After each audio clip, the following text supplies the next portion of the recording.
Alright, welcome back everyone. So this is week 3 and we sort of build upon what we've done in the past weeks. So it's just once over what we did last week, and then we're going to build on that with a few new tasks. So we're going to start just the same as last time with our joint review, starting at our collarbone and the sternum. So you can sort of take your middle and index finger and trace the collarbone out. And you can feel it all the way. First you can kind of move around the joint and see how that feels. Quite a bit of actual flexibility in there. And then it moves out further to the shoulder blade here. And you can feel the front right in here and the back of your scapula. And where it meets the collarbone. And then right inside your armpit, you will feel deep in there actually. You'll feel where the collarbone, not the collarbone, the humerus and the scapula meet. And they don't have a direct connection. They're not like bone to bone, of course, but that is their meeting point. And then you go down the humerus here and it gets real wide right at the elbow. And then you have your ulna on this side and the radius on this side. So ulna is your pinky side. And you can sort of feel it because it's the axis that your arm rotates around. And then you have the radius. Right here is this bone. It's the thumb side. And you'll see that it moves significantly more around the ulna rather than just when you try to move the ulna around, it just kind of stays in place.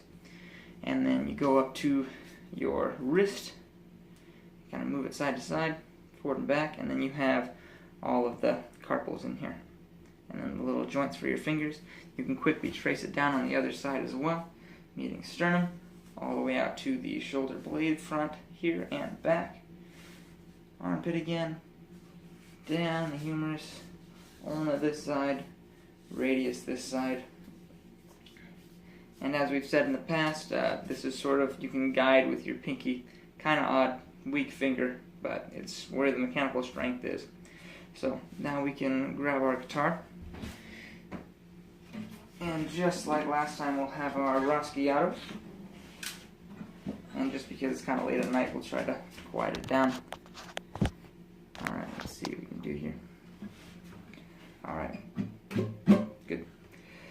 So, once again, we'll sort of imitate words, and I'm in the same place as last time. So let's say, used to be the laundry room, so laundry room. And we got our jackets, jacket, and leather boots. And you can do it with individual fingers, just as last time as well. Horseshoe, rust, so iron oxide,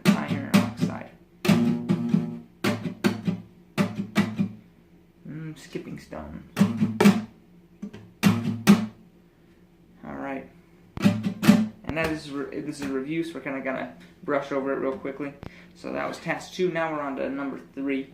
So with this one, we sort of guide our fingers. We'll have our 4 fingers here guiding, and then the thumb will play. And you can sort of go to different strings and go along it up and down the fretboard.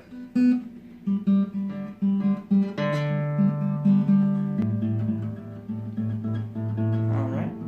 You can move these 4 fingers to any string really, just to sort of make it easiest for you. And then you can go with the same words again, dustpan, parrot cage. The parrot's name is Captain Awesome, so Captain Awesome. Alright, now on to task number 4, which is sort of like Raschiato again, but it's backward. You just pull the fingers in. Alright. It's not supposed to be real precise. You're just supposed to sort of drag your finger towards your elbow. So it's just sort of let it go free as it is. So, same thing as last time, just going with different rhythms. And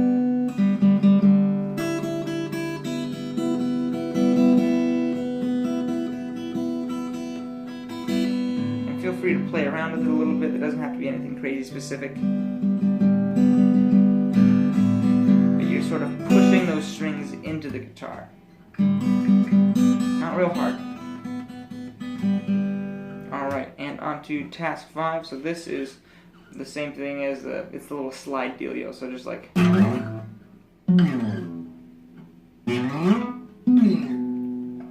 then we got little notes. And a sound to it, like a weird rhythm.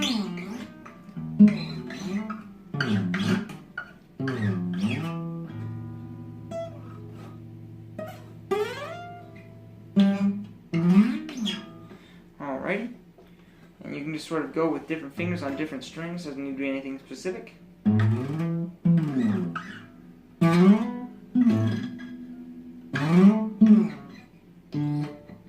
Wrong string there.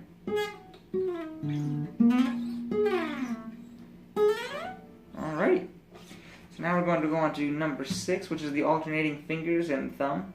So you'll just sort of start out going like this. Right now I'm on the first string with my index finger, and then my thumb is on the second string. So I just sort of have that one finger on the bottom and my thumb playing, and then I'll have my thumb dragging and my other finger playing. And then you can sort of alternate between the two.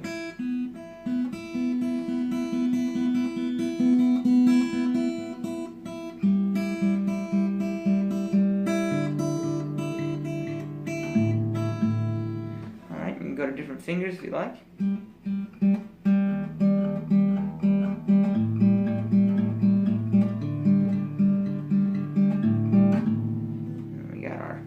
Finger here.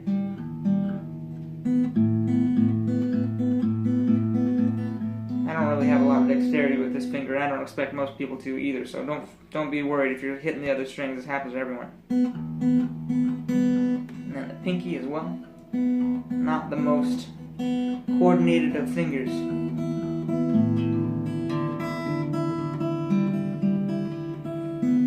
But this sort of helps with that motor coordination so that you're not kind of having like playing essentially with like your left hand just because you're using a different finger.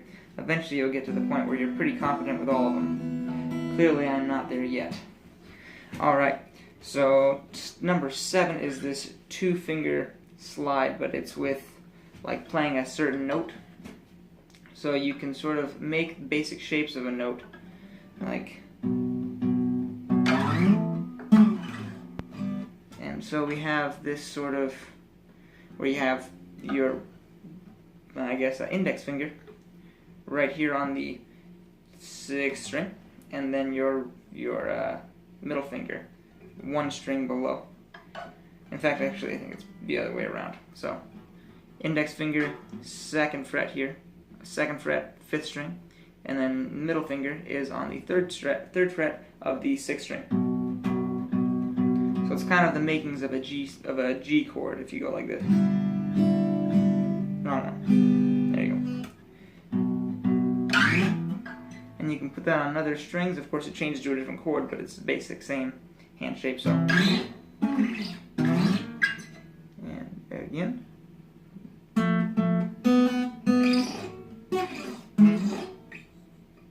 All right.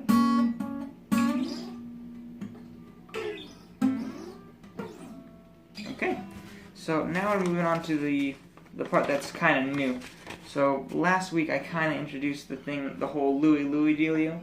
So it's on the 5th string, and you're starting on the C chord. So you go C, C, C, and you go down to the 8th fret, and you'll go to F, and then the 10th fret, which is a G, and then back up to that 8th fret again. So it goes if you go a little quicker.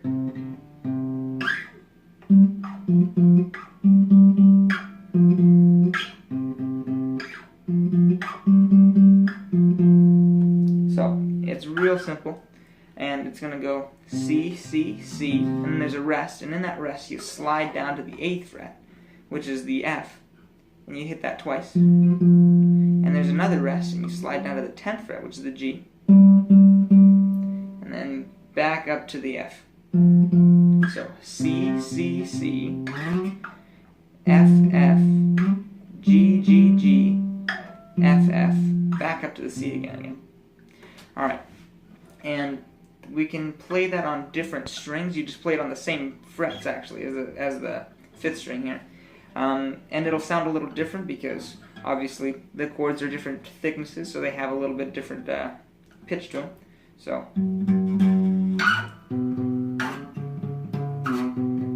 So you can hear that it sounds the same. It's the It's relatively the same. It's just going to be a little bit lower because it's on this lower string, even though it's one higher. So this is the 6th string. So if you want to figure out what these chords are, I have a little sheet to demonstrate it. So I'll read those off. So on the 6th string, instead of it being a C up here, it's going to be a G. So that's a G string. And then you go down to the 8th fret, and on that 8th one, instead of it being an F, it's actually a C. And then you slide all the way down to that 10th fret again, and then that one is a D. So it goes right here. We have G, G, G, and then C, C, D, D, D, C, C.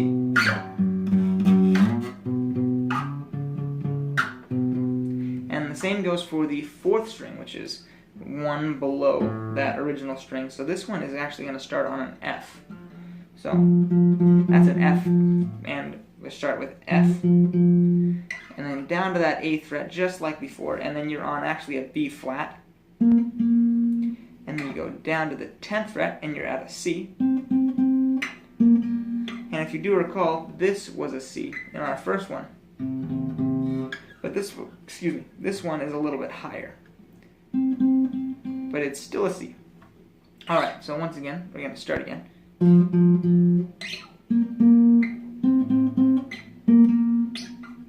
So with this one, it's going to be F, F, F, B flat twice, B flat, and then C, B flat.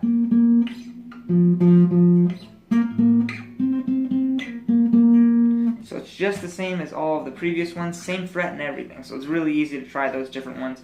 It just sounds a little bit different because you're on a different string. So you can do that on any of these strings. So let's try it on this 1st string. Alrighty. So then we have one more task. This kind of combined 8 and 9 just because I was doing different strings. So we have one more, and this is actually, it's called the blues, and it can be a little bit hard to get a grasp of, but it's actually rather simple. So we're just doing the blues in the key of C. And if you do recall, this 5th string, like with our Louie Louie, the first note that we play is actually the C. And so we're going to start with that C with the blues. So all it is, when they call it the blues, is really just assigning a number to where that note is on the scale. So we have this one here is the C, which is the first one. And then in this case, the F is a 4. And then the G is a 5. So they have a little thing that I've written out. Kind of hard to focus on. It's actually supposed to be written with actual measures, just like you'd actually see on sheet music, but I wasn't going to write it all out. So we can just start with, just like before, where we have our index finger on the 2nd fret of the 4th string, and then we have our middle finger on the 3rd fret of the 5th string. So this finger is back where the C was, just like before. And all you just have is your index finger dragging behind one fret. So it's one fret to the left towards the headstock and down one. So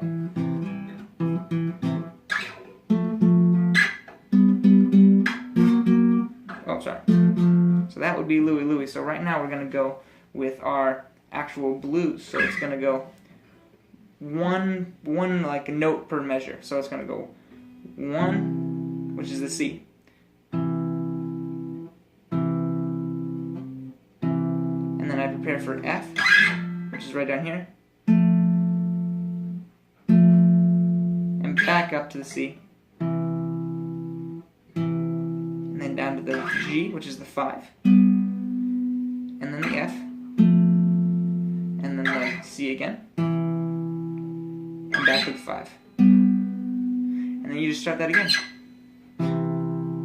So 1, 1, 1, 1, 4, 4, 1, 1, and 5, 4, 1, then back to 5 again. And so you just sort of go through that as many times as you'd like, but that's the basic thing. So all it is when it says blues, it's just assigning a number to where it is on the scale. So the C being a 1, and actually you'll have your fingers in a different spot if you're playing the whole chord, but for now just a 1 here, and then a 2 here, and then that would be 3, and then 4, and then 5, and then an A string up here at the 12th fret, but that's not really important. So it's pretty simple. It kind of seems a little intimidating at first, calling it the blues. Like, I was a little confused at first too, but I was able to figure that out with a couple read-throughs on the sheet music. So I do believe that is everything for this week, so I appreciate all you guys who watch, and good luck playing your guitar. I hope you are able to learn along with me.